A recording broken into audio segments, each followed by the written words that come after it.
Friends, how are you. Wisdom English classes में आपका warm welcome करता हूं। फ्रेंड्स, आज हम फिर आपके सामने एक मॉरल स्टोरी लेकर के आए हैं जिसका टाइटल है the secret of old man's fitness. क्या सीक्रेट है एक बूढ़े आदमी की फिटनेस का, एक स्वस्थ शरीर का क्या राज है एक बूढ़े आदमी के। तो इस हेल्थ से रिलेटेड एक टॉपिक है। हम अंत तक इसको डिस्कस करेंगे और इसमें आने वाली ग्रामर को भी हम स्टेप बाय स्टेप डिस्कस करेंगे, तो अंत तक हमारे साथ बने रहिए। और अगर अभी तक आपने हमारे चैनल को सब्सक्राइब नहीं किया है तो हमारे इस चैनल को सब्सक्राइब कर बेल के आइकन को प्रेस करना ना भूलें, ताकि हमारे आने वाले वीडियो का नोटिफिकेशन आपको मिलता रहे। तो चलिए, आपका ज़्यादा टाइम वेस्ट ना करते हुए शुरू करते हैं आज का सेशन। आज के सेशन का टाइटल तो आपने पढ़ ही लिया है, secret of old man's fitness, बूढ़े आदमी की हेल्थ का राज। Once Confucius was passing by a village where he saw an old man with his young son pulling water from the well. मतलब क्या हुआ, एक बार Confucius was passing by a village. एक बार की बात है कि कन्फ्यूशियस नाम का एक व्यक्ति, पासिंग बाय, पास बाय का मतलब होता है गुजरना, पास बाय का मतलब होता है गुजरना या से होकर के निकलना। तो एक बार कन्फ्यूशियस वाज ने था पासिंग बाय, गुजर रहा था, बाय ए विलेज, एक गांव के द्वारा, वेयर हिस्सा, जहां उसने देखा, वेयर ने जहां, हिस्सा उसने देखा, एन ओल्ड मैन, एक बूढ़े आदमी को, विथ हिज यंग सन, उसके साथ उसका एक छोटा पुत्र भी था, पुलिंग वाटर मतलब पानी खींच रहे थे वो दोनों, फ्रॉम द वेल, वेल ने कुआ। अब इसमें आने वाली कुछ ग्रामर को हम डिस्कस कर लेते हैं। यहाँ पे पास्ट फॉर्म है, मतलब हम इस इवेंट को पास्ट में बता रहे हैं कि पास्ट में ऐसा हुआ था कि एक गांव से एक कन्फ्यूशियस नाम का व्यक्ति गुजर रहा था। उसने एक बूढ़े आदमी को और उसके छोटे बच्चे को एक कुएं से पानी खींचते हुए देखा। ठीक है, कन्फ्यूशियस वाज कन्फ्यूज्ड। अब कन्फ्यूशियस था, वाज कन्फ्यूज्ड। यहाँ पे देखिए, वाज के साथ जब भी क्रिया का थर्ड फॉर्म हम यूज़ करते हैं तो वहाँ पर पैसिव स्ट्रक्चर होता है। तो कन्फ्यूशियस वाज कन्फ्यूज्ड, कन्फ्यूशियस था, वो कन्फ्यूज्ड हो गया था, टू सी, यह देख करके, this age at that time, उस वक्त, पीपल हार्नेस हॉर्सेस और oxen to pull water from the well, कि कन्फ्यूशियस वाज कन्फ्यूज्ड, कन्फ्यूशियस जो था वो बहुत ही कन्फ्यूज हो गया था, उलझन में था, यह देख करके कि उस वक्त, उस समय, पीपल ने लोग, हार्नेस ने जोतते थे, हॉर्सेस ने घोड़ों को और ऑक्सन ने बैलों को, टू पुल वाटर पानी खींचने के लिए, फ्रॉम द वेल कुएं से। और उसे अब यहाँ पर देख करके बड़ा आश्चर्य हुआ कि पुराने ज़माने में तो लोग बैलों से या घोड़ों से कुएं से पानी खींचने के लिए घोड़ों का या हॉर्स का इस्तेमाल करते थे, लेकिन यहाँ पर ये दोनों बाप बेटे पानी क्यों खींच रहे हैं? क्या इनके पास घोड़े या बैल नहीं है क्या? खुद यहाँ पर जुते हुए हैं। इसमें आने वाली कुछ ग्रामर को हम डिस्कस कर लेते हैं। देखिए, वाज का मतलब ये पास्ट फॉर्म के इवेंट को हमें बता रहा है। वेयर मतलब ये बता रहा है कि जहाँ, जहाँ मतलब कौन, किस जगह की बात है, विलेज की बात है, जहाँ पर, ही मने उसने। अब ये जो ही आया ये प्रोनाउन है, ये प्रोनाउन आया है इस कन्फ्यूशियस के लिए। सा क्रिया का सेकेंड फॉर्म है। जब भी हम पास्ट की कोई इवेंट को पास्ट सिंपल टेंस में बताना चाहते हैं तो वहाँ पर हम क्रिया के सेकेंड रूप का यूज़ करते हैं। Old man, man, old man के लिए यहाँ पर, मैन के लिए यहाँ पर, ओल्ड मैन के लिए यहाँ पर हमने एन का इस्तेमाल किया है। एन यहाँ पर एक डिटर्मिनर है, ओल्ड यहाँ पर एक एडजेक्टिव है, मैन यहाँ पर एक नाउन है, विथ यहाँ पर एक प्रीपोजिशन है। इज यंग, यंग फिर से यहाँ पर एक एडजेक्टिव है, और सन यहाँ पर एक नाउन है। पुलिंग यानी खींचते हुए, वाट मतलब जब भी हम किसी चीज़ को करते हुए, खींचते हुए, जाते हुए, इस प्रकार सेंस में बोलते हैं तो हम क्रिया के फर्स्ट रूप के साथ आईएनजी लगाते हैं। तो उनको देखा उन्होंने खींचते हुए, तो pulling water from the well.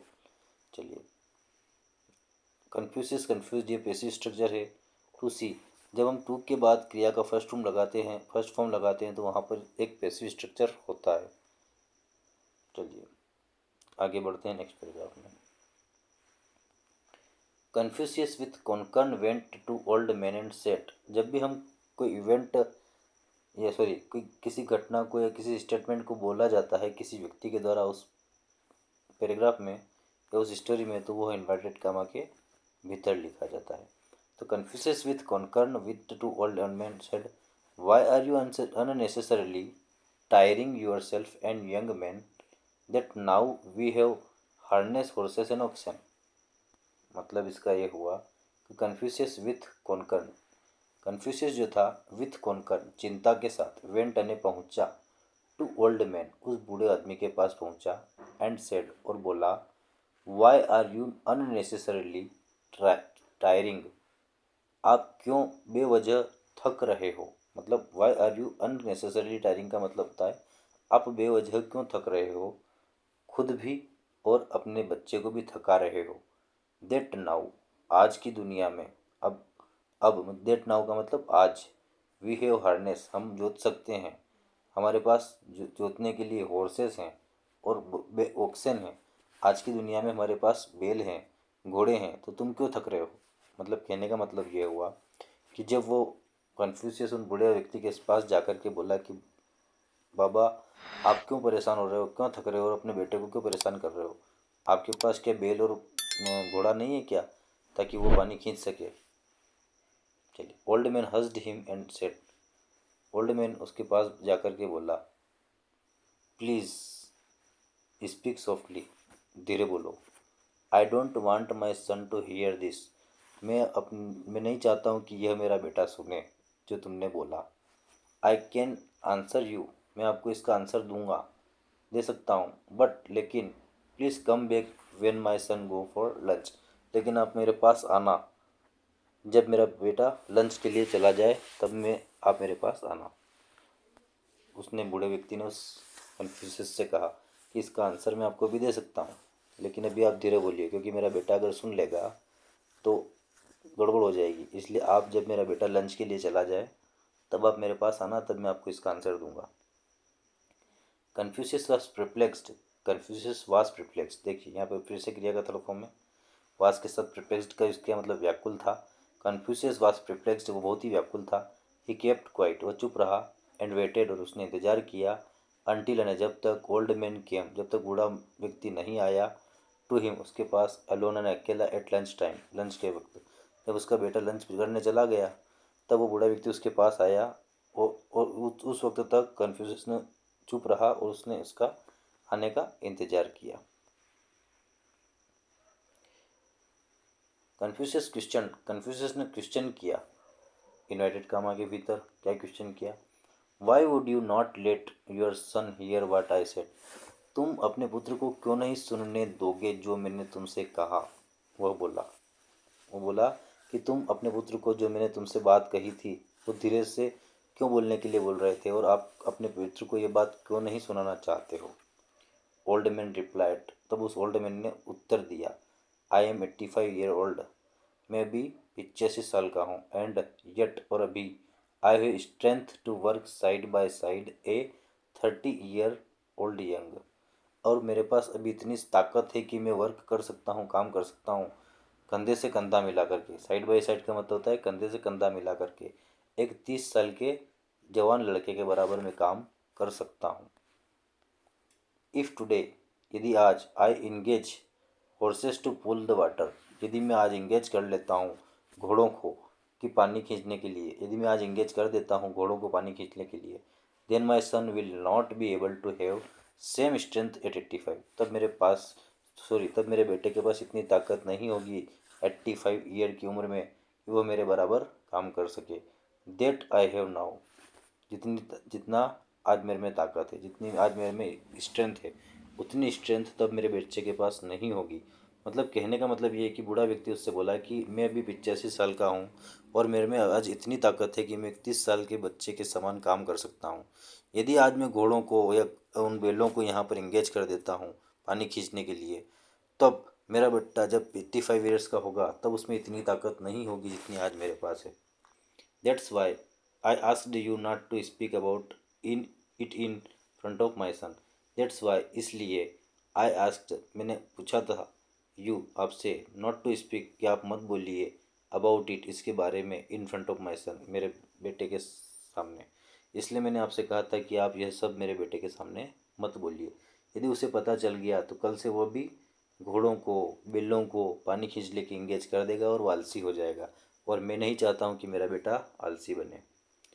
It questions of his health, it questions of his health, और यह उसकी हेल्थ के ऊपर सवाल, प्रश्न चिन्ह खड़ा करेगा।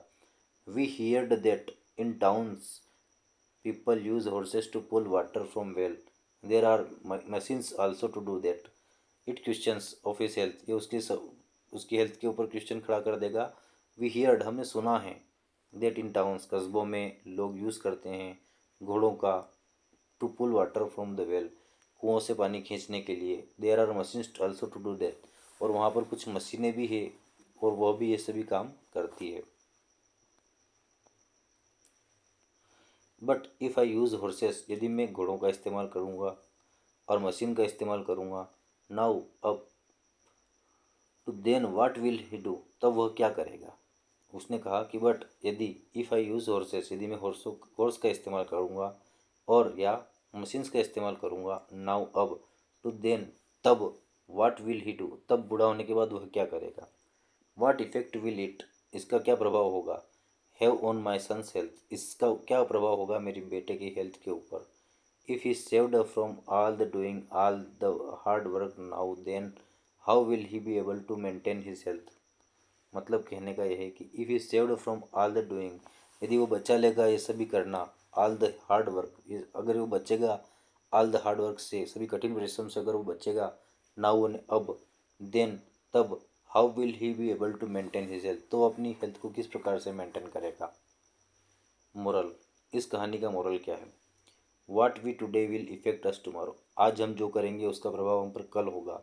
वाट we do on one hand has an immediate effect on the other, यदि आप एक हाथ से कुछ करते हैं तो उसका तत्काल दूसरे के ऊपर प्रभाव पड़ता है.